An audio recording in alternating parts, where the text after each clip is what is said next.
کرنا ہے، اللہ کا ذکر ہی سننا ہے۔ یہاں اللہ کے نبی نے عام بات کی ہے، مطلق بات، کہ جب بھی کبھی بیٹھو نا، وہاں گھر کا مشورہ کر رہے ہیں، 2-4 جی بیٹھے ہیں، ہم اپنے بھائیوں کے ساتھ مل کے بیٹھے ہیں، اپنے گھر والوں کے ساتھ مل کے بیٹھے ہیں، کوئی بات کر رہے ہیں، ہم نے مجلس لگا رکھی ہے، محفل لگا رکھی ہے۔ محفل سے مراد میں بار بار کہہ رہا ہوں کہ وہ مراد نہیں ہے کہ ہم کہیں کہ ہم تو بیٹھیں گے اللہ رسول کے ذکر کے لیے، مثلا ویسے مل بیٹھنا جس کو کہتے ہیں، تو اللہ کے نبی نے فرمایا جب بھی کوئی قوم مل کے بیٹھے اور اللہ کا ذکر نہ کرے، اپنے نبی پر درود نہ پڑھے، تو یہ محفل ہو سکتا ہے قیامت والے دن ان کے لیے حسرت بن جائے۔ اس لیے جب بھی بیٹھے نا کسی بھی جگہ، اور ہمارا طریقہ ہے بھی یہ، کوئی میٹنگ ہو، کسی جگہ پہ جانا ہو، مل بیٹھنا ہو، تو پھر ہم یہی کرتے ہیں نا کہ پہلے قرآن مجید کی تلاوت کر لیتے ہیں، وہ ایک بندہ کھڑے ہو کے تلاوت کر لیتا ہے، پھر کوئی درود پڑھ لیتا ہے یا نعت پڑھ لیتا ہے،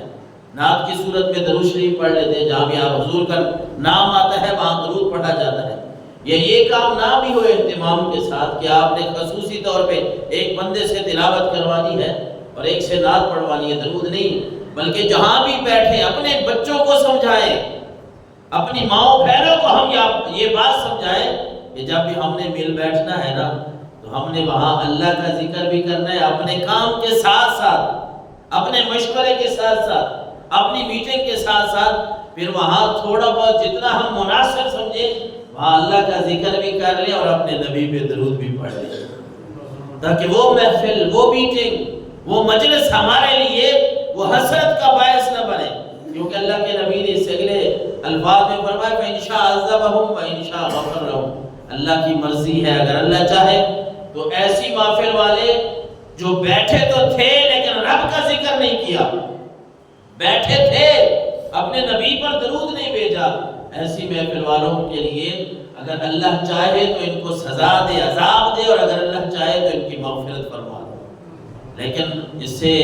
اللہ کے نبی صلی اللہ علیہ وسلم ہمیں بتا یہ رہے ہیں کہ میری امت کے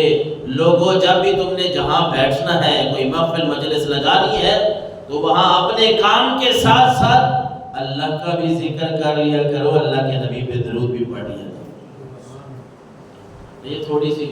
مشقت، مشکل اتنا نہیں ہے، جب ہمیں دنیا کی اتنی باتیں یاد ہوتی ہے میٹنگ میں،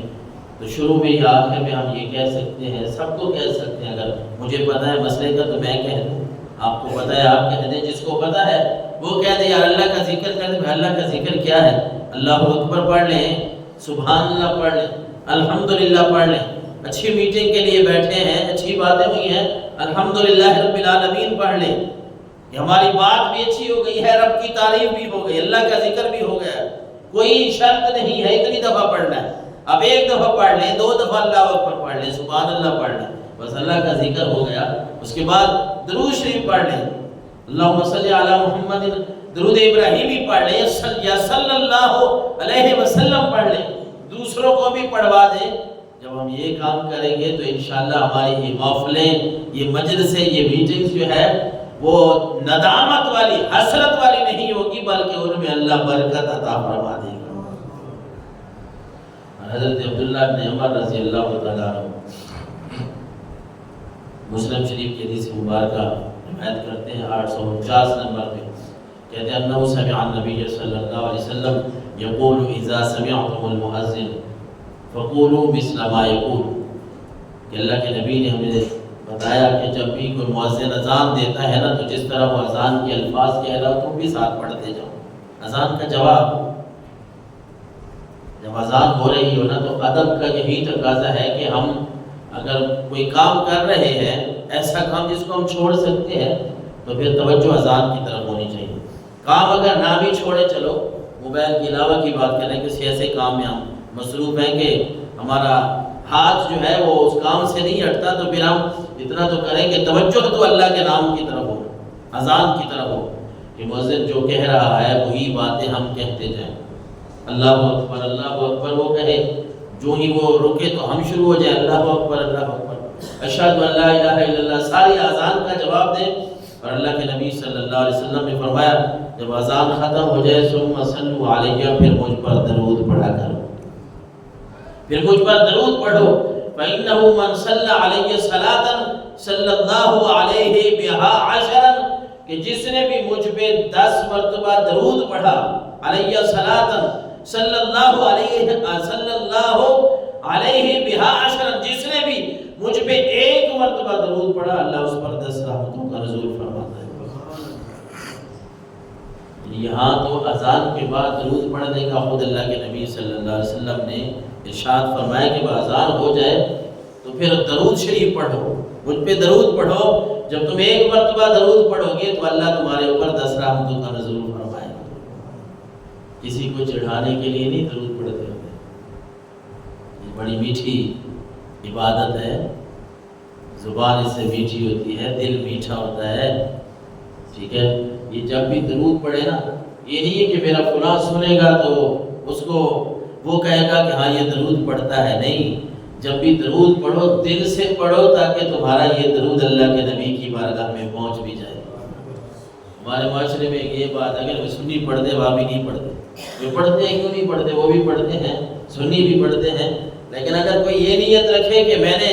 لوگوں کے سامنے بالکل پڑھنا ہی نہیں ہے اور میں تو فروا بھی ہوں، یہ ہے وہ ہے، یہ بات بھی غلط ہے۔ اور اگر کوئی اس بات پہ اڑ جائے کہ نہیں میں نے درود و سلام، ایسے درود میں بھی ثواب نہیں ملتا۔ اور میں ویسے معذرت کے ساتھ اس طرح کی باتیں ہوتی ہیں سخت، پھر لوگ نا شروع ہو جاتے ہیں اپنی کہ بھئی یہ پتہ نہیں کوئی نئی بات کرتی ہے۔ میں آپ کو بتاؤں کہ جہاں بھی اذانیں دی جاتی ہیں ہماری مساجد میں، جہاں بھی اذان ہوتی ہے نا، اگر کوئی درود و سلام پڑھتا ہے تو کس نیت سے پڑھے کہ میں اللہ کے نبی صلی اللہ علیہ وسلم پہ ثواب کی خاطر درود پڑھ رہا ہوں۔ یہ حدیثیں یاد رکھیں، یہ نہیں ہے کہ فلاں سنے گا تو وہ چلے گا، جی وہ نہیں پڑھتے ہم پڑھتے ہیں، نہیں، آپ نے درود پڑھنا ہے تو اس نیت سے پڑھیں کہ میں درود پڑھ رہا ہوں، 1 مرتبہ پڑھوں گا، اللہ کے نبی نے فرمایا رب میرے اوپر 10 رحمتوں کا نزول فرمایا۔ اللہ کے نبی نے فرمایا جو 10 مرتبہ پڑھتا ہے اللہ اس پر 100 رحمتوں کا نزول فرماتا ہے۔ اس نیت سے، ثواب کی نیت سے پڑھیں تو اللہ کے نبی صلی اللہ علیہ وسلم نے خود فرمایا باذان کے بعد درود پڑھو، اور پھر آپ صلی اللہ علیہ وسلم نے فرمایا ثم صلی اللہ لی الوسیلہ، میرے لیے وسیلے کی دعا مانگو، جو اذان کے بعد دعا مانگتے ہیں وہ دعا بھی مانگو، فإنها منزلۃ فی الجنہ، کیونکہ یہ جنت میں ایک مقام ہے، اور فرمایا لا تنبغی الا لعبد من عباد اللہ وارجو ان اکون انا ہوا، کہ اللہ تبارک و تعالیٰ نے وہ مقام اپنے بندوں میں سے کسی کو عطا فرمانا ہے، اور اللہ کے نبی نے فرمایا مجھے یقین ہے کہ اللہ وہ مقام مجھے عطا فرمائے گا، وہ مرتبہ مجھے عطا فرمائے گا۔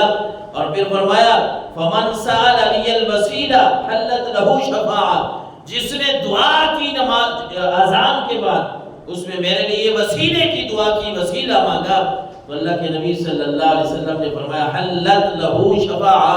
میری شفاعت اس کے لیے واجب ہو گئی، قیامت والے دن میں اس کی شفاعت کروں گا، سفارش کروں گا۔ یہ درود تو ایک ایسی عبادت ہے جو انسان کو زمین سے آسمان کی طرف لے، عزتوں کو احترام کے حوالے سے کہہ رہے ہیں کہ بندے کو زمین سے آسمان کی طرف لے کے جاتا ہے۔ اپنے گھر والوں کی، اپنے بچوں کی ہم تربیت کریں، انہیں سمجھائیں کہ اللہ کے نبی صلی اللہ علیہ وسلم پر درود پڑھنا، یہ دیکھیے بچوں کا جو ذہن ہوتا ہے نا، ہمارے بچے اسکول چلے جاتے ہیں، اس عمر میں جب انہوں کوئی کچھ بھی سمجھ نہیں ہوتی، لیکن جو ہی 6 مہینے گزرتے ہیں نا،